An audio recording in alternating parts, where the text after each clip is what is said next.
Hi you guys, welcome back to my channel. It's Lucy Lipsy and we're back with a new series.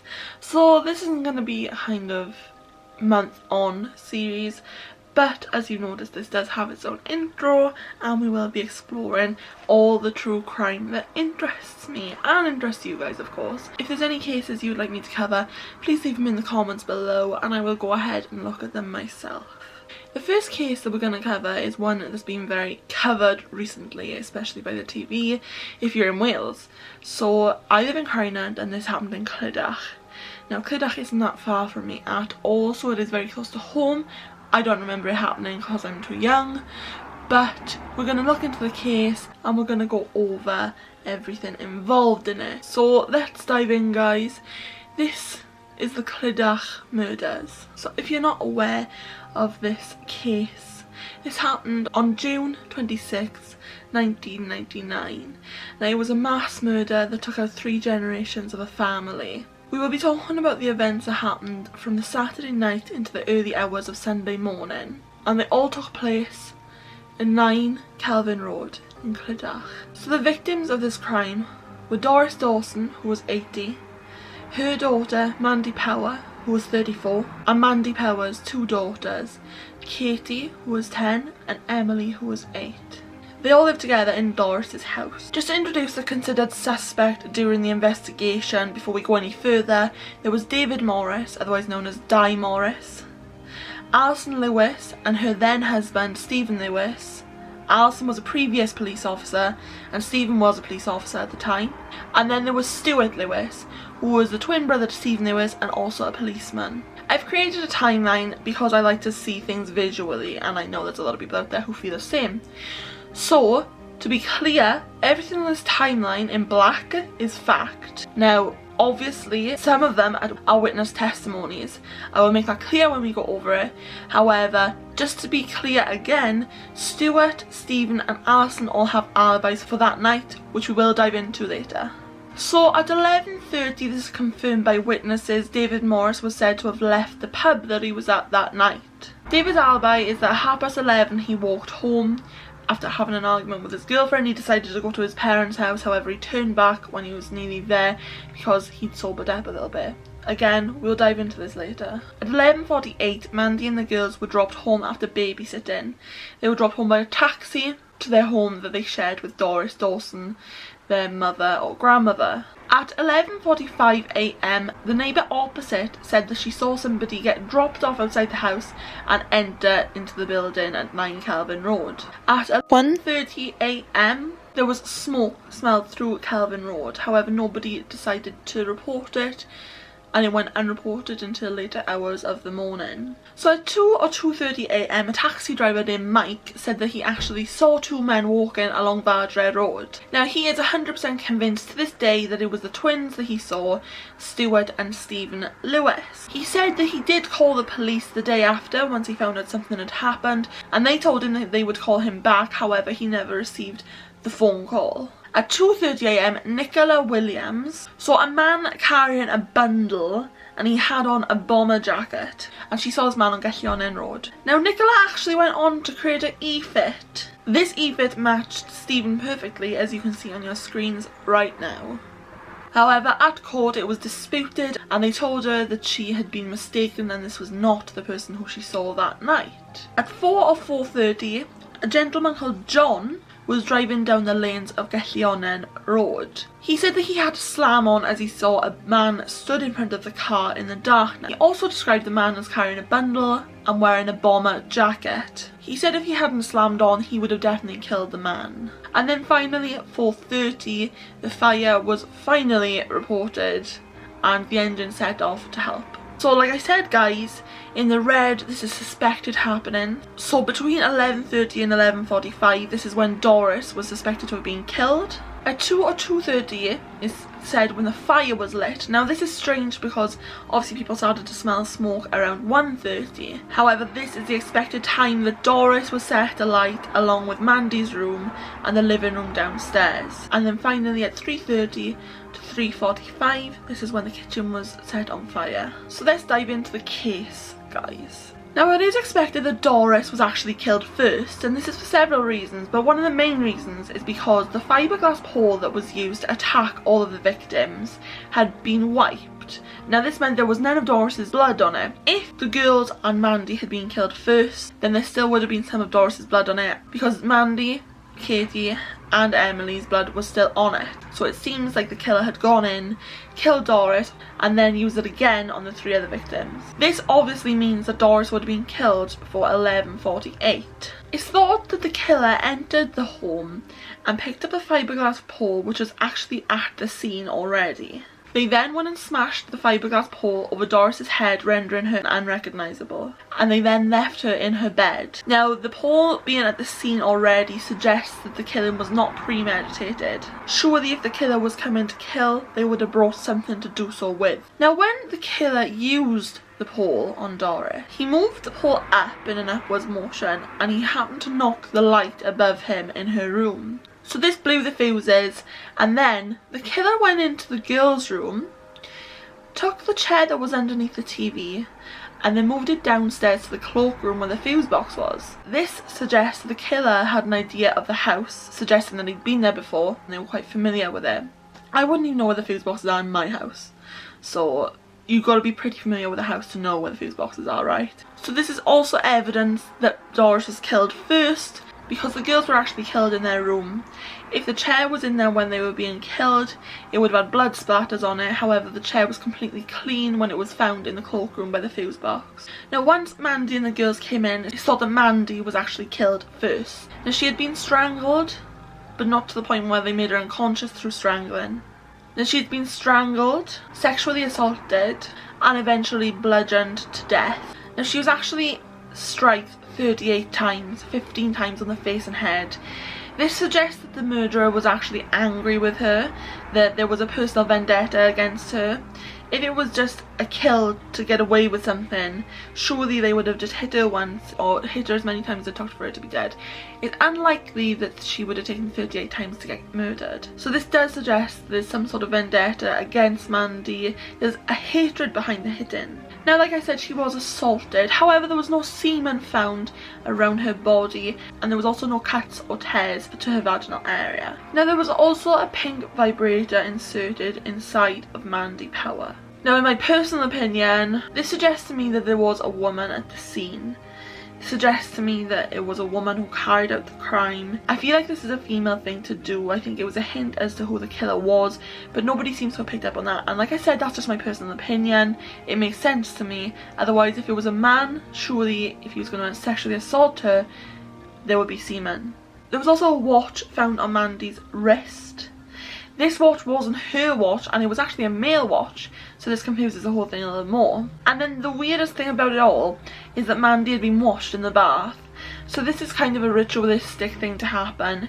It seems like the person who killed her wanted to kind of redeem pureness, wanted to go back on it, maybe regret, we don't know that, but the body was actually found completely clean. The girls were last to be killed, with Katie, who was 10 years old, being found on the landing. She had had no less than 15 blows to her body. And then Emily was found in her bedroom with no less than 8 blows to the head. The fact that Katie was found on the landing suggests that maybe she saw Emily being killed and then she ran away, but she couldn't get away in time. Neither of the girls had been sexually assaulted or touched in any way deemed sexual. The killer then created 4 separate fires. It's expected that this was kind of to get rid of all the DNA. Maybe they thought that was going to work. However, there were a few gaps between the fire that makes everything a little bit more confusing. Maybe suggesting that the killer was watching on to see if the house was catching fire correctly. And like I said, it's confusing that the fire started to get smelt at 1:30. However, it's noted that the fire hadn't been started until 2. I'm not suggesting anything there, I'm just saying it's purely weird. So hours later, when the fire brigade was called out, they were preparing oxygen masks and sat on the front lawn for when the victims got out. At this point, they thought it was still just a fire. However, when they brought the bodies out, it was visible that they had been killed beforehand and they had not died from the fumes of the fire. Now, one of the first police at the scene was actually Stuart Lewis. He arrived and failed to report the deaths as suspicious. Now, what's weird as well is he was only actually at the scene for no more than 8 minutes. Something I should mention at this point is that Stuart, the brother of Stephen, husband of Alison was actually having an affair with Mandy. So they were having a lesbian relationship, and it's said that Stephen didn't know about this until after the murder. However, a week before, a neighbour named Louise Poe said that she had heard Stephen saying to Mandy outside her house if she went anywhere near his wife, he would actually kill her. Now, I said this is said in a joking way, however, do we know that to be true? We're not too sure on that. Now again, just to be clear, Stephen and Alison's alibi was that they were in bed together sleeping when this all happened. However, Stuart's alibi is not quite as clear. He never gave evidence, although he claimed to have been on patrol from 12:10 AM until 2 in the morning. He had also misplaced his logbook from that night, and his pocketbook wasn't actually filled in into the following Monday. Now, like I said, the 3 witness sightings took place that night, matching both Stuart and Stephen's identity. This happened from 2 until 4:30 AM. Alison, Stephen and Stuart were actually arrested for the murder that took place on 9 Kelvin Road, but they were only arrested a year later. They were then questioned for 4 days. They were then granted bail, and the investigation took 6 months from there. Eventually they decided there wasn't sufficient evidence to convict them of murder. A whole year more later, and there was actually no prime suspect of the murder until they searched further into David Morris, or DAI Morris. Now, Dai's name had actually been mentioned 48 hours within the murder, however he'd been put on a back burner. One main piece of evidence pointing towards Dai was the gold chain that he wore covered in blood. Now, Dai denied that this was his.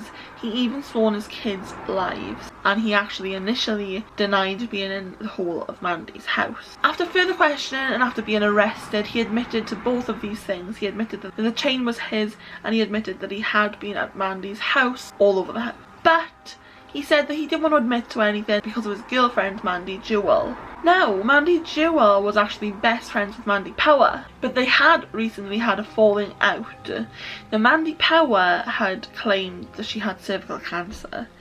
This was a lie, and Mandy Jewell's mother had recently died of cervical cancer, and therefore they argued about that. So they were not talking at this point in time, and the last thing Dai wanted was for his girlfriend to find out that he'd been having sex with her ex-best friend. Now, he admitted that he'd been in the house the day before where he had sex with Mandy, and this is possibly where the chain had fallen off his neck and stayed there overnight. Prosecution say that the chain had been pulled off during a struggle between Dai and the victim, although expert analysis say that there is no sign of any of the links on the chain being pulled. Now, to dive back to the night of the murder, Dai had been at the pub, and it said that he was 8 pints deep and he had injected amphetamines. Now, they claim that the walk from the pub to where Mandy lives was about a 15-minute walk. Now, I would say it was definitely a 25-minute walk. Like I said, I'm local to the area. I know that walk, and I know that on amphetamines and being drunk, he would not have got there in 15 minutes. Maybe this is a personal opinion, but in my opinion it's fact. There is no way you'd make that drunk and high in 15 minutes. He claims that when he left the pub, he walked home. He got there and decided not to go in because obviously, like I said, he'd argued with his girlfriend at the pub. So he decided to walk to his mum and dad's. Now, they lived quite a far distance away, and he decided to walk through the back roads, and he ended up walking for a few hours. Now, it was actually pouring down that night, and when he got to about 3 miles away from his parents, he'd sobered up a bit and he thought there's no point in me going back, I may as well go home. So he made his way back home. Once he got there, he knocked the door, and his girlfriend came down, let him in. They didn't talk because they'd been in an argument, and then he put his clothes in the wash because they were soaking wet. Now, Mandy Jewell actually gave 2 separate stories. She said that at 10:30 he came home and she left him in, but then she changed her story to the fact that he got home around 3 AM and she didn't see him. We're not too sure why that was confusing or why it was changed, but it was. Now, another fact is that DNA evidence have actually eliminated Dai from the DNA that was found at the scene. There was actually a sample taken off the pole, the fiberglass pole that was used to kill them, and it wasn't his DNA. There was a sock at the house that the killer had used to wipe up things, and there was blood on the sock too. Now, if they used the inside of this sock they would have found the DNA of who the actual killer was, but for some reason they haven't done that yet. And there was also a handprint of blood found in the house. Now DAI has had his hand matched up against this handprint and it doesn't match at all. There is no way that his hand would match this. Through expert analysis, it does not match the handprint. Now to this day, DAI still claims his innocence. This doesn't help the case because obviously he's not going to get out until he admits his guilt. So when you go into prison, you go in at basic level, then entry level, you work yourself way up to standard level, and then you work up to enhanced level. It just means what you can have and what you get whilst you're in prison. This can be luxury items, it can be just having a TV in your room, that type of thing, different clothes. Now obviously DAI, who's saying that he's innocent, isn't getting off that basic level. He's in prison, he's unable to get out, there's no way that anyone would listen to him because he's still not admitted his guilt. And he's been in there now for 20 years. He has another 12 years left to serve. He was initially given life sentences, 4 life sentences, however they dropped it down to 32 years after that. So with the actual court cases in 2005, the appeal was actually overturned due to conflict of interest. It was done in Swansea, so it was way too close to home. In 2006, he was convicted at his retrial. Now the jury were not actually informed of the 3 other profiles of killers that they had. DAI did not fit the DNA, but they never found or gave out the other 3 DNA profiles. Another thing that happened was material was not handed over to the defence, so things that the defence could have used to defend DAI were not given to them due to PII, which is personal identification information. So, Clydach murders. I'm going to give my opinion, which people might not care about, but I'm not the type of person to have to. His DNA was not at the scene. To me, that's enough evidence that he was not at the scene. But then to dive in more, I don't believe there's any actual evidence to convict him. I do believe, however, there is enough evidence to look at the whole case again. Again, logically, he could not have made that trip. He would have had to have left the pub at 11:30, got to the house, killed Doris, then gone down, tried to fix the fuse box, and then wiped the pole all in 18 minutes. He would not have made the trip in 25 minutes. He was drunk, he was high. These things wouldn't have been possible. Okay, this is my opinion, and I completely believe that DAI Morris is completely innocent. I have no finger to point to who I think it is because I do not have that evidence. However, I believe that DAI Morris should be freed due to the fact that he was definitely not at the scene at the time. It would have been impossible, and then he's got superpowers to transport himself there in like 3 seconds flat. Again, I do believe that there could have been a female at the scene. I know that the DNA found was male, however, I think that there was a woman at the scene.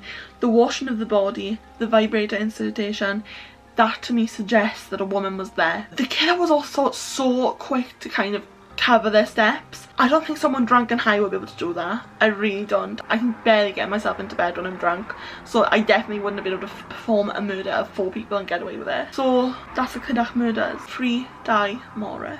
I hope you enjoyed this video, guys. Please let me know in the comments if there's any other true crime cases you'd like me to cover. If you're not subscribed, I'd absolutely love it if you went and subscribed to my channel. We cover all things from true crime to spooky stuff to lifestyle and to food. So, as always, guys, take care and never let anyone dull your sparkle. It's not for me to say.